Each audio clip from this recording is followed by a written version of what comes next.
In as strong a photograph as any taken of the brothers together, they sit side by side on the back porch steps of the Wright family home on a small side street on the west end of Dayton, Ohio.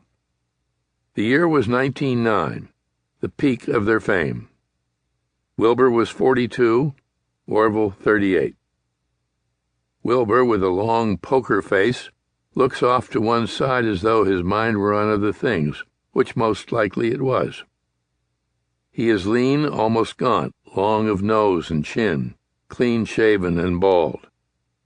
He wears a plain dark suit and high-laced shoes, much in the manner of their preacher father. Orville gazes straight at the camera, one leg crossed nonchalantly over the other. He is a bit stouter and younger-looking than his brother, and has a touch more hair, in addition to a well-trimmed mustache. He wears a lighter-toned, noticeably better-tailored suit, snappy argyle socks, and wingtips. The Argyles were about as far in the direction of frippery as any of the Wright men would ever go.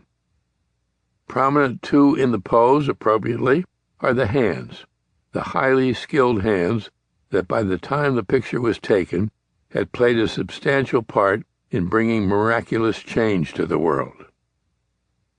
To judge by the expressions on their faces, they had little, if any, sense of humor, which was hardly the case. Neither liked having his picture taken. Truth to tell, one reporter wrote, the camera is no friend either to the brothers. But what is most uncharacteristic about the pose is that they sit doing nothing, something they almost never succumb to.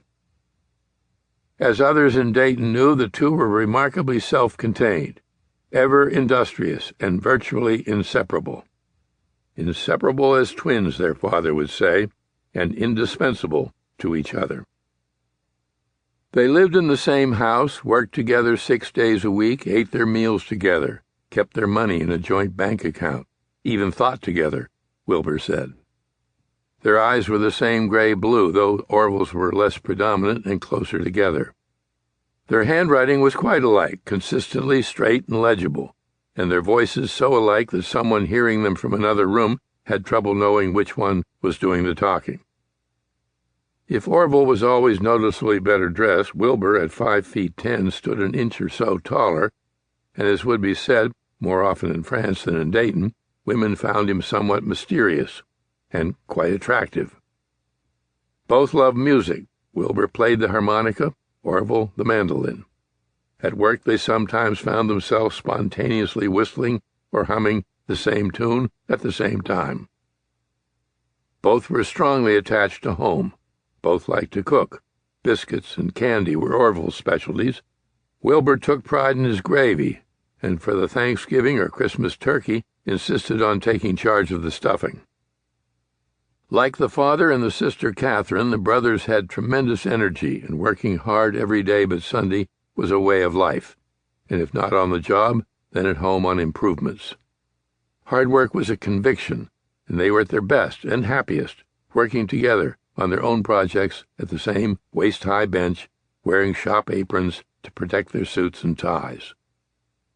Everything considered, they got along well, each aware of what the other brought to the task at hand, each long familiar with the other's particular nature, and always with the unspoken understanding that Wilbur, the older by 4 years, was the senior member of the partnership, the big brother.